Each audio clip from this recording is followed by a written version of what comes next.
Welcome to Archetypical, our launch and first episode.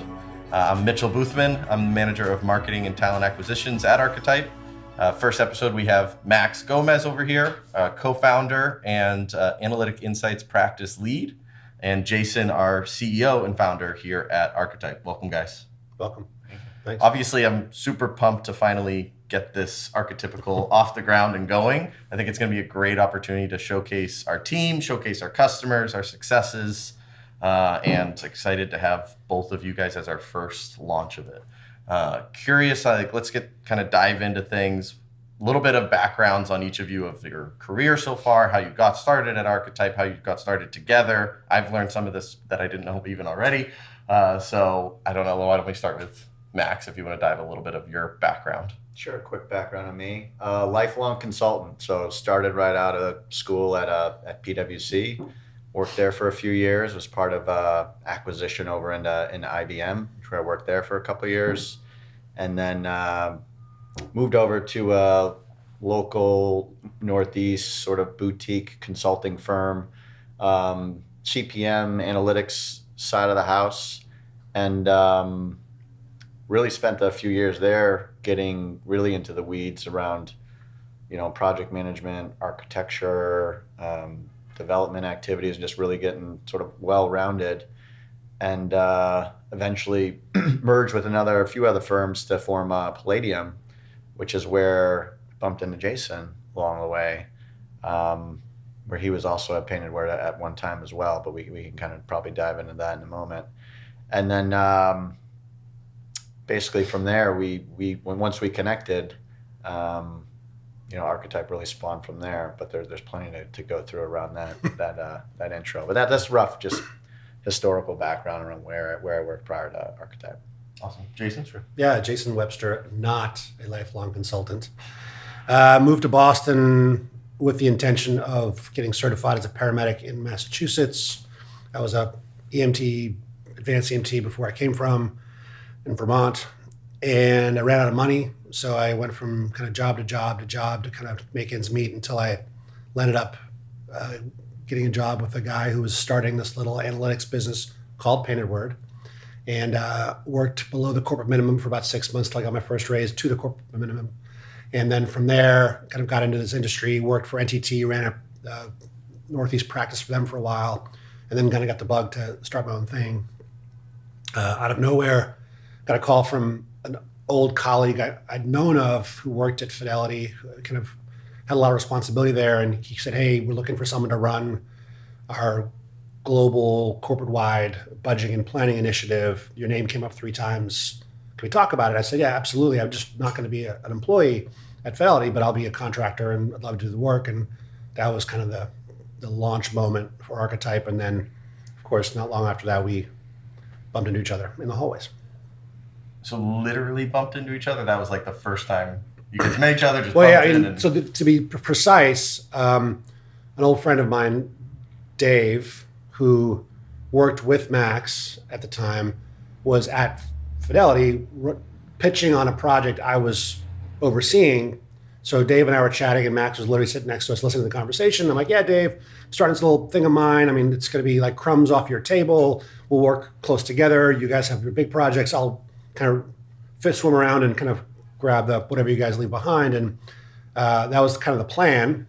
And then from that conversation, Max is like, "Hey, you want to tell me more about this thing you're starting and what you're doing?" And that conversation happened. And I think within probably 45 days of that, we were co-founders. Yeah. Yeah, and I'd say we both worked at Painted Word at a time, just never together at the same time. So, he was there earlier than I was. I was probably like employee number 55 or something like that.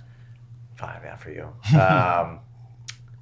And so when I was there, I had heard the name Jason Webster, so I was aware of like the presence. With usually an expletive before, right? Yeah. And then I think you had done like a couple like sort of like subcontracting gigs here or there where people who I was working with directly were working with you directly. We just didn't really cross paths. So I knew the name. And then, like I said, when I was now with Palladium at Fidelity, chatting with Jason, and I remember kind of standing over the cubicle being like, and him saying, "Yeah, I'm thinking of starting my own thing." And I was like, I'm listening. Like, what are you thinking? And Yeah. I would say, you know, couple conversations over a couple beers, more conversations like in the office, and Yeah, I called some references, like some people I knew who worked with Max closely, and said, "What do you think of this guy? Is he any good?" And yeah, glowing references, obviously. And same on my end with again like, those like similar connections that we had. So yeah, I mean, yeah, I'd say 45 days ish. yeah. It was kind of What was like established. Archetype's first project? Well, I must say I was kind of proud of myself, kind of parlaying some of the work we were doing on the project I was hired for as a contractor into Archetype work. That's a funny story, by the way. But our first real project was Veritude, right? Yeah, staffing firm. Yeah. So it was Fidelity's staffing arm at the time, and it was, you know, like surprise, surprise, it was a analytics and performance management project. So Big old data warehouse. it was essentially trying to get their time and billing, staffing information kind of all centralized so they could make good sort of staffing choices for kind of their collective commercial business, which they had at the time, as well as for the Fidelity side of the house. And then there was a financial reporting element as well. So I remember waking up when we were bidding on that project, and of course, like we expect to have this close, cozy relationship with Palladium, and then literally now we're competing with them directly, and other firms I expected to have a close, cozy relationship. So we burned all of our bridges within like 60 days of inception. And I woke up thinking about this project. We're putting together this proposal for Veritude, and I'm like, I don't know how. I think I woke up in the middle of a math problem saying like, well, if we hire people on day 1, we invoice for the work they're doing on day 30, we get paid on day 90 if we're lucky. We pay them when? How do we pay? How do we pay them? This is not going to work. We have a problem here. I was like, crap. Like we're hosed, you know. And so then on the other project I was working on, Max is working on Veritude. I'm working on this other project at Fidelity. That we were negotiating with another vendor, and they said, listen, we'll do this fixed fee, but we want like 20% up front. I'm like, ooh, that's a good idea. So literally, I'm like, Max, we're charging 20% up front. And the customer interpreted the right way, which is like, they could have said, go pound sand, you're nuts, we're not giving you 20% up front. But instead they said, ooh, we like that fixed fee thing, and the 20% is fine. Now all of a sudden we're going fixed fee against some much, much larger firms with this crazy thing called overhead. We had none, so we were able to kind of crush it, and that's how we won that work. Yeah, and hire our how we paid people. First couple people, right? Yeah, exactly. Yeah. And I know, curious on when, was it day 1 that Archetype was decided as the name? I think so. I don't remember. I mean, it's part of I remember it was like a weekend, going into the weekend, and it was like, hey, we need to think about some names to come back with because it's got to get on paper come Monday morning.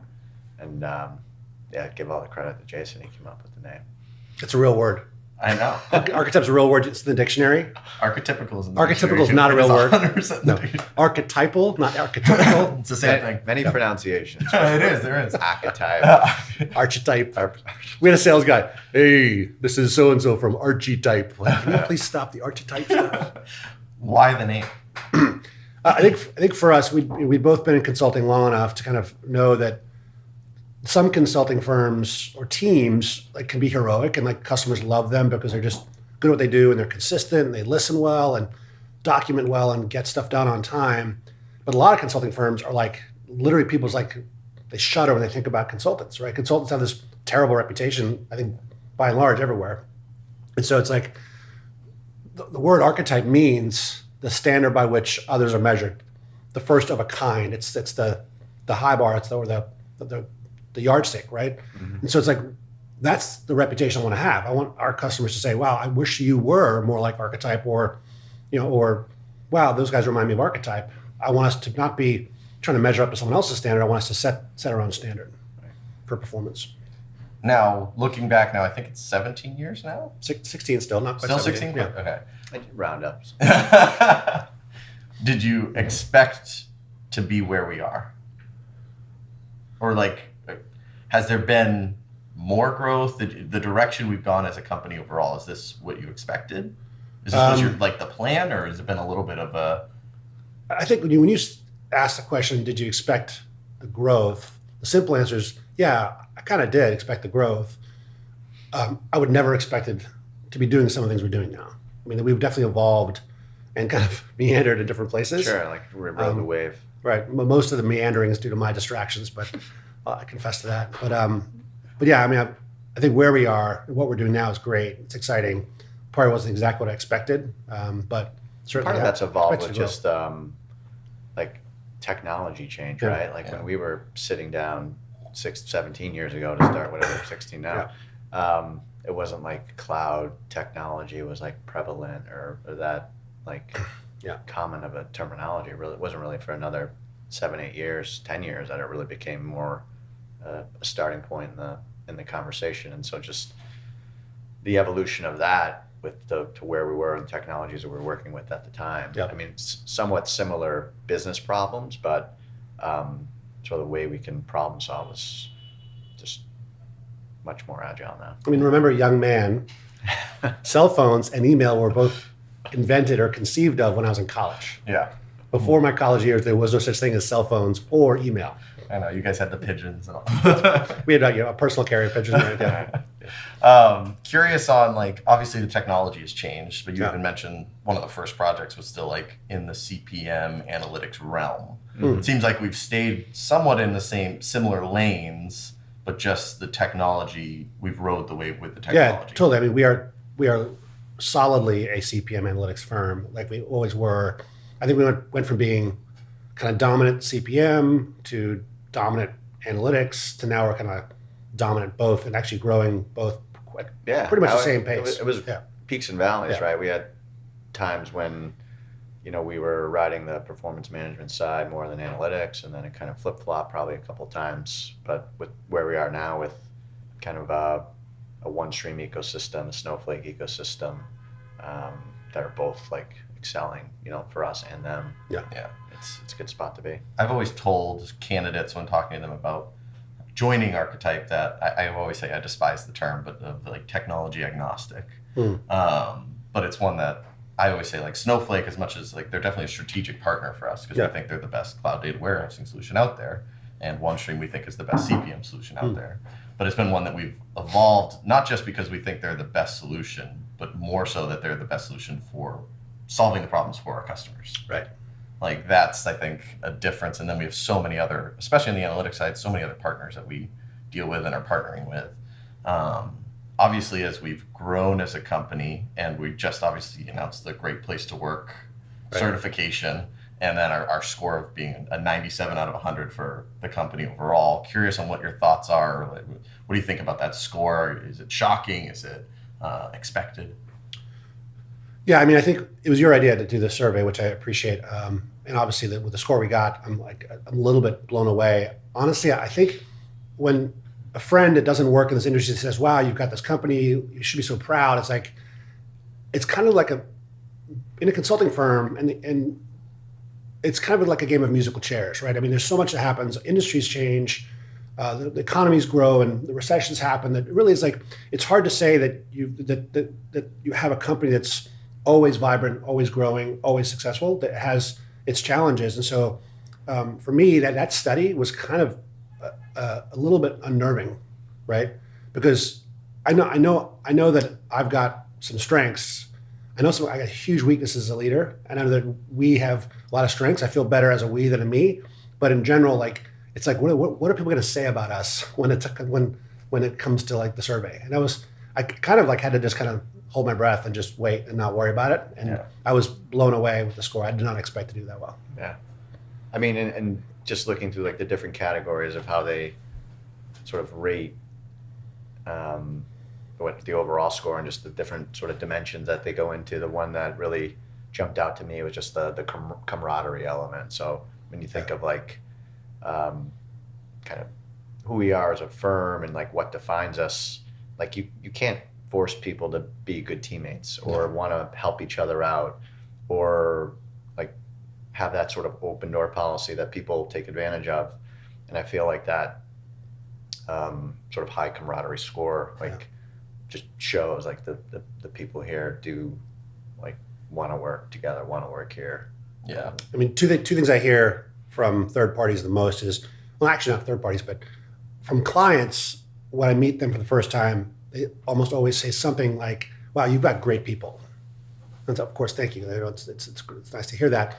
But when you talk to someone who's been at Archetype for 90 or 120 days and they're happy, and most of them are happy, they often say like they're really surprised by how much help they get when they ask for help, like how quick people respond and kind of jump in. And it's like the people who they look up to and admire who are super busy, because in consulting, obviously the gift or the return you get from being great is more work, right? So like the better you are, the harder you're working, which is kind of feels like it's upside down sometimes, but it's just the truth. And so here are these new people who are working for these super strong leads, and those leads are making time to help out people who are brand new and probably aren't billable yet, which I think is just that's camaraderie. That's that's culture, right?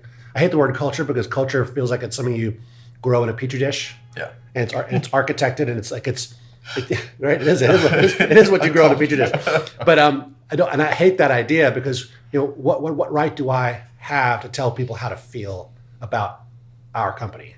I have no right to do that. Yeah. They have to decide how they're going to act, how they're going to treat others, both on their teams and customers. They have to decide what the culture is. And if we're lucky, we get a 97 score, which says, hey, you're not perfect. In fact, there's a litany of things we could be better at. But you know what? We're committed to being here to make this a better place together, is what I think we heard back from our team. Right? Yeah. I mean, the average score for a great place to work for, I think it was like the 40,000 small to medium businesses that also did the same survey, was a 59. Oh, so, that was 96. No. So the average was a 59. So for us to be way up at 97, the top tier was 98. So we're literally 1 point away. We're going to crush it next year when we do it, and obviously want to beat it. Yeah. Some of this I think goes back to, and I remember Andy telling me this, of like when you guys decided you were going to hire your first employee, you said, "Oh, we need to have some core values as a company." That wasn't hiring; it was actually the website. Oh, okay. So I was our first website developer. Me and my wife, actually. So one of our not name names, but one of our friends / competitors got a little bit itchy about Max doing work at Fidelity because he'd come from a business that did a lot of work at Fidelity. So I'm like, Max, you can't work at Fidelity for the next such and such time. So while you're at home, can you build a website? It's perfect. Yeah, it's perfect skills for you, right? Still the same one today, right? Still the same. Yeah. Oh man. So how did you guys come up with those core values to begin with? Did you use like a template? Did you think of them yourself? I just sat down at a keyboard and just started writing. So I kind of wanted to go through those. I think they're valuable because they've been the same. They're still in the employee handbook even now. They've been the same since the beginning. I think it's been something that from the top down is important and is why we got such a high score in the Great Place to Work. So obviously the first one being integrity. So it says, be ethically unyielding, let both your words and behavior be consistent, honorable, and of the highest moral standards. Do the right thing no matter what. Why is that important for consultants? I feel like it's obvious, but like it's one that's so simple, so many people forget it. And that's a question I almost always ask someone I'm interviewing. How do you define integrity? And the responses are like mind-blowing how far apart people are on what the definition is and how quickly some people have an answer and some people just don't, right? I think integrity is important because it's, do the right thing no matter what, right? And when we have those arguments as a leadership team where you and I are pulled into like a conversation on a project, something's going sideways, like what's the right thing to do is kind of my first question. I know we're in a mess here. I know that something got derailed for whatever reason, and it doesn't matter whose fault it is. What's the right thing for us to do? Nobody ever says, well, Jason, how do you define right thing? No one's ever said that to me. Like, we all know what the right thing is. And frankly, it's not like charging more money, right? It's like it's like, okay, well, we got to give and take. It's got to be a partnership and collaboration. We got to figure out how to get on the same page with our customers, right? Over the last 5 years, I typically get pulled into the least happy customer, right? It's like, God, Jason, we kind of need you to talk to so-and-so, the CFO right here. And over those 5 years, I've talked to roughly 5 customers, although knock on wood, nothing this year yet. We haven't had any projects that I've got pulled into yet this year. Of those last 5 customers, so 2002 back to 2017, roughly, all those customers are still our customers. And those were our most unhappy customers, the least satisfied customers have all done repeat business. They've signed again for more work with us. Like, to me, that's probably one of the things I'm most proud of. Yeah, that's impressive. So on the worst day when we're screwing things up, like, they're like, okay, we like how you handle that. You handle the mess pretty well, and we know that things can go bad, but we kind of like what you do when things go bad. What's maybe like what's an example of where we've recently or that you remember where we've done the right thing or shown high integrity as an organization or as a team or in general? Yeah, I mean, I think it comes up every day, to be honest with you. I mean, to cite a specific example, I know it's like taking kind of what Jason's describing with like what if he's getting involved at like some later stage of a problem, but it's usually something around, some scopes being missed, timelines delayed. Hey, this is going to cost more money, and there's an element of like, well, like how did we get here? There's some sort of customer points to it around like, hey, we needed people's time, we didn't get the time, or we needed information, we didn't get the information. There's something on our end where we didn't like hear it correctly or execute against it correctly, and you get to this point where it's kind of bubbling up and you need to decide the path forward. And it's like, we can't just say we demand more money because it's going to take us more time, and the customer just can't say, well, just do it because you said you're going to do it. There's an element of that collaboration where we have to just say, well, what's the right thing to do? We need to do what we said we were going to do originally, but have that upfront conversation with the customer around, the challenge and how we got here, and make sure we're painting the right picture, and then, obviously make the right choice based on those conversations. Yeah. And I remember even as a kid, if I got into trouble, and my father got involved, the first thing he would do was get us out of trouble. So he'd say, we'll talk later, but he'd make us resolve the issue. So it's marching me back to school to go apologize to a teacher or whatever it was, or a number of things. I was not an easy kid. But then we'd sit down and he'd say, okay, how the heck did you get here? Like, how did this happen? How did we get here? And then he'd make me feel really bad, and I'd apologize. And then he was like, all right, I forgive you, let's move on, right? I think in the same way, it's like, if you make a mess, if you start a fire, let's not argue about whether there's a fire or not, which people, I mean, I know it sounds silly, but sometimes like when people say, hey, you start a fire, proverbially, like if we mess up some of our customers and our response is we didn't mess anything up, then that's not the right trajectory. That's not doing the right thing. The doing the right thing is saying, well, let's fix it, and then we'll sit down and we'll dissect what happened, how we got here, and what our path forward is. But the first thing that you do is put the fire out, fix it, and then we can figure out, not blame, responsibility. Yeah, which I think goes perfectly into the next one. So the next one is personal responsibility. Yeah. So it says, take the initiative whenever appropriate, never put things off that should be done now, delegate but never abdicate responsibility, say what you mean what you say, let your word be your bond. I feel like this is different in the world that we're in, that even just these past couple of years of how we've evolved, although definitely we were pretty remote already even before COVID. We're getting but even more so now of like everybody working from home and being able to be responsible for the work that you do. Curious on how you've seen even just the past like 3 years, the kind of work community evolve, COVID, post-COVID, and how remote we are with everything being virtual now, although this is great that we get to do it in person. But I'm not aware of any, well, maybe one. I'm aware of one issue where, being remote turned into like somebody probably not doing the work they're supposed to do. Yeah. And but I mean, if we're honest, like, if you have a good functioning team, whether you're consulting or anything else, if your team functions well together and someone's not playing their part or playing their role, it shows itself very quickly. If it doesn't, well, your communication is broken down, and there's that people aren't assigning work and checking up on it often enough, right? I mean, how can a team operate for any length of time without everyone doing their role? And if it does, you don't need that person, right? So I think it's been pretty straightforward in that regard. But I think, again, it's like when you have leaders who take personal responsibility, that creates kind of downward pressure on other people taking personal responsibility. And the last thing you want to be is someone who doesn't want to take personal responsibility working for people who emphatically require personal responsibility. You just leave, right? Yeah. No, totally. And I feel like in my past roles that I was in, I remember I had one that the employer, like, it was remote would never happen. Like, it was like everybody's in the office every single day. A lot of it was because there was a lack of trust in individuals to actually get work accomplished on their own at home. And I've always thought that it's like, if you feel that way about your employees, or if your employees can't do that work on their own, they probably shouldn't be an employee. Like, we've done a great job building a team as a company overall that they want to get things accomplished. They want to solve problems for clients, that they put in the work at home. They put in the work when they need to.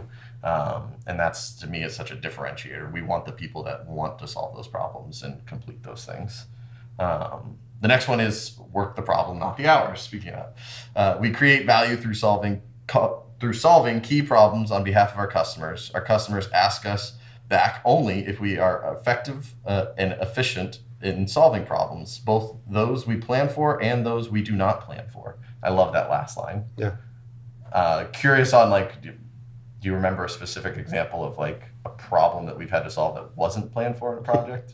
Every project is planned for. I mean, you try to get as much as you can, right, out of like discovery conversations, scoping conversations. You try to document as much as you can and get on the same page for what needs to be delivered. But it's the whole, devil's in the details sort of thing, where once you start looking at, reporting metrics, or where the data lives, or how it's transformed, and the business rules, like it can get unwieldy. And so to say, it's only like these 5 metrics, it's all we need, and it comes from these 2 places, it should be pretty simple. We know what the logic is, like, go get it done. And then you open it up and it's like, it's not 5, it's like really like 60, because like these are base. It's like this whole like complicated, breakdown of how it's defined, which again is normal. We kind of ask the questions to get to that, but again, there's just always some underlying element of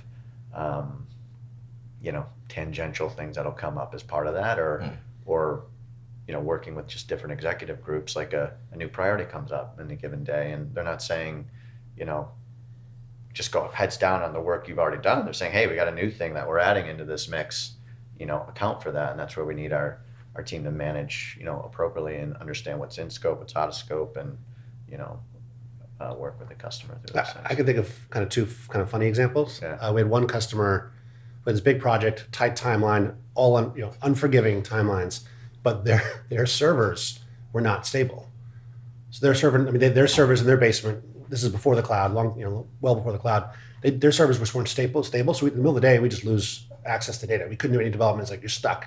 This happened for weeks. So we're hitting up a real delay. But of course, leadership at the client side is like, nope, no delays. Figure it out, get it done. So like, okay, well, we need to go rent a server. And then for the rest of the project, one of us, we took turns, had the server on a dolly with a ratchet strap. We'd wheel into the room, turn it on, plug in, and then wheel it out of the room at night to take it to our house to keep it safe. So we literally had our own, probably $50,000, $60,000 server that we dragged everywhere we went, because we needed to get the stuff done. So it's like, okay, well, they don't have one, we'll find one, right? Another example is, Max and I are actually on a project together a long time ago, working for a bank on Wall Street in New York City, and we had a bunch of requirements, and then we're going through it and they're checking things off. This is great, we're tracking.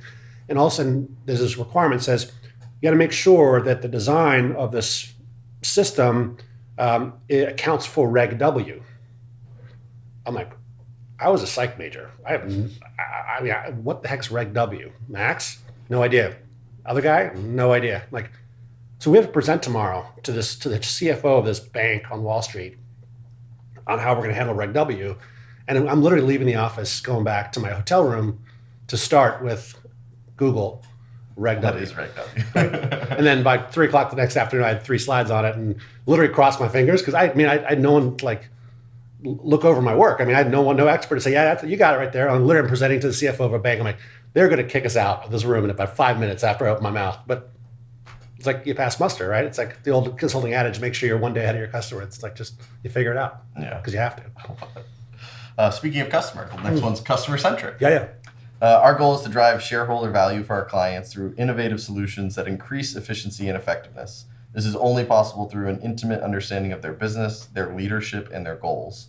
Obviously, we've talked about how important solving business problems for our clients has been. So I think this one speaks for itself pretty well.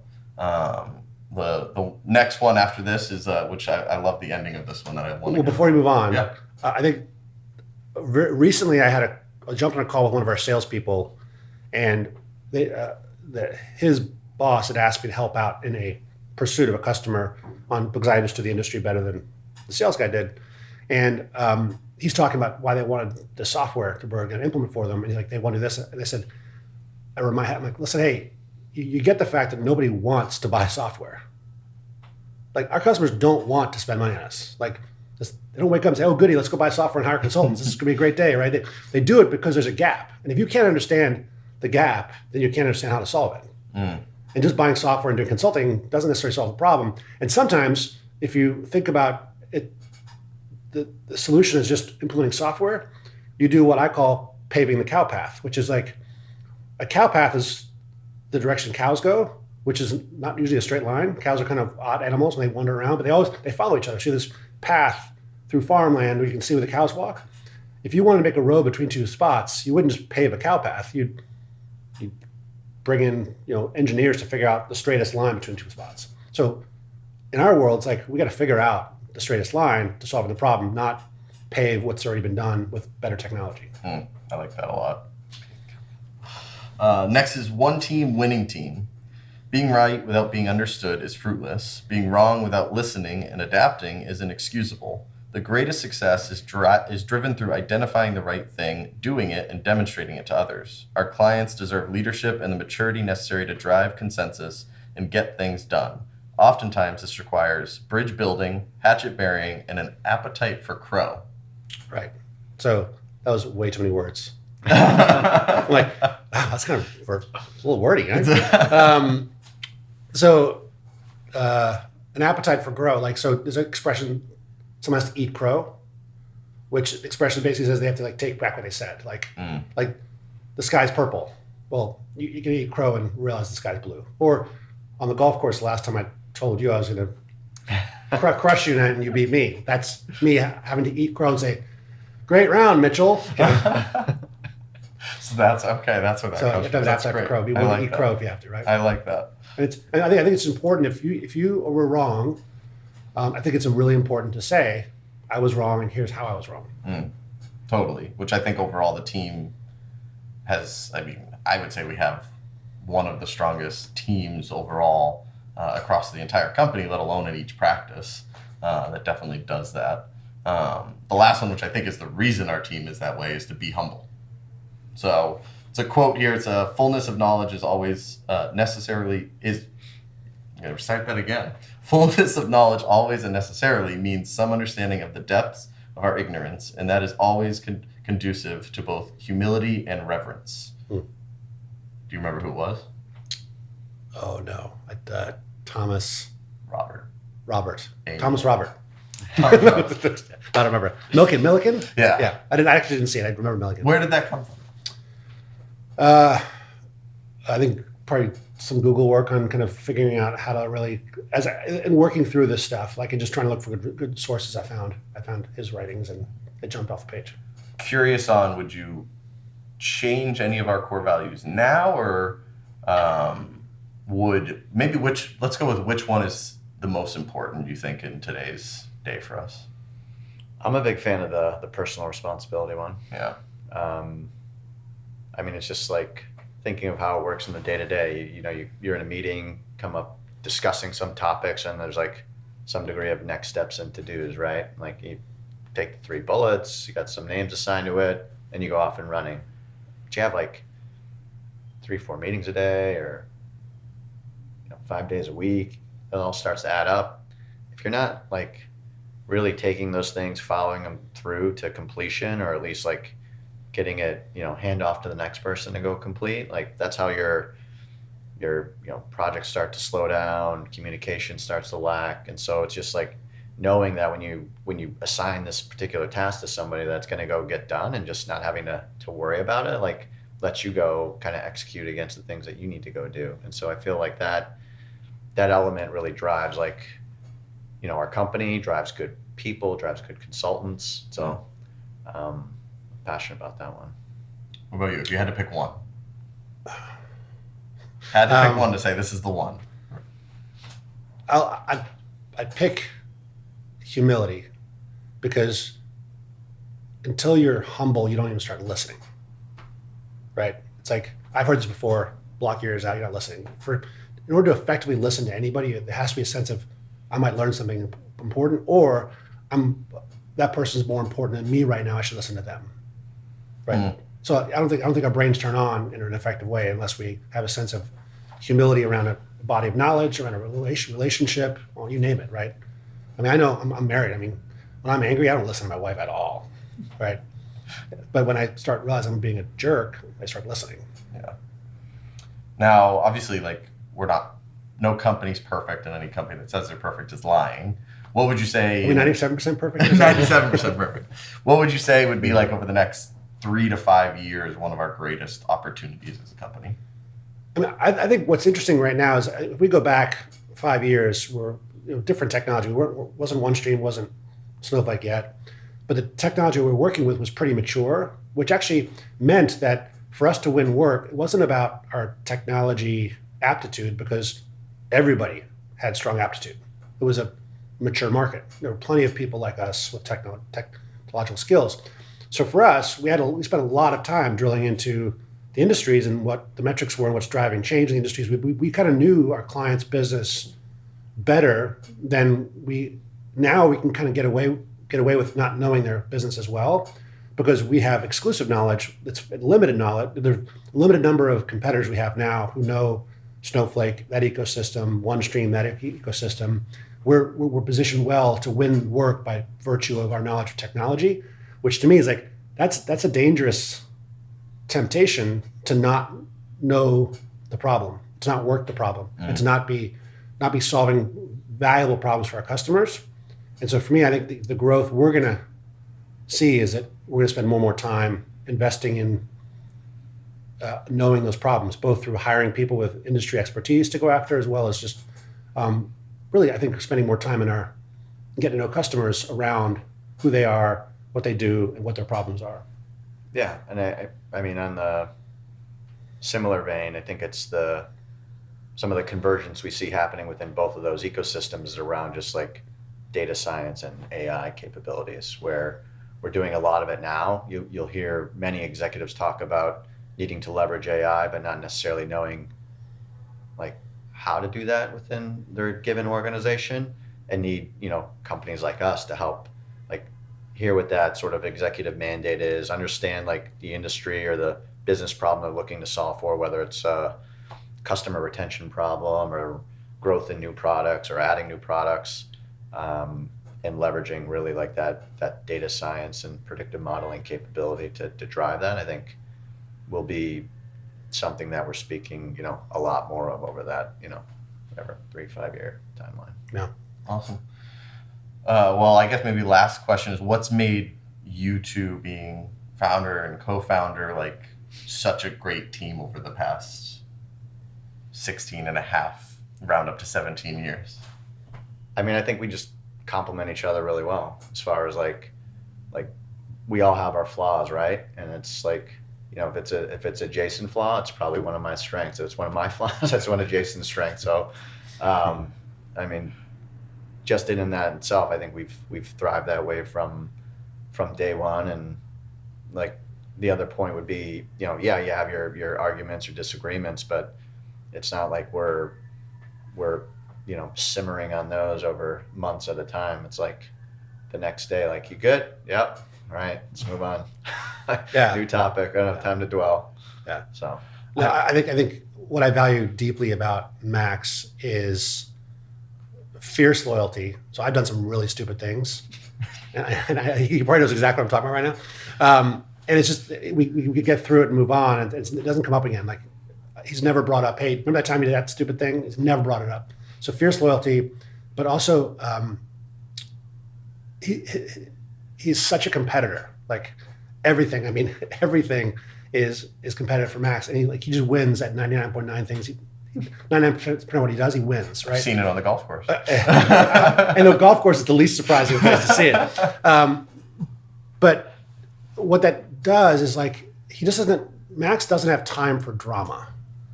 I'm not terribly dramatic, but I can have time for drama. And so literally, I remember walking into our shared office, several times, and I'm venting and whining and complaining and like upset at the world or some employee or some customer. And he looks at me, he's like, "Are you done?" And I just want to like wring his neck. Like it's like so infuriating, but it's a reminder. Like, okay, great, you complained, nothing's changed. Let's get back to work. I'm like, dang it, he's right. That's great to have in a partner, right? We don't stay mad. Like we do look at problems entirely differently.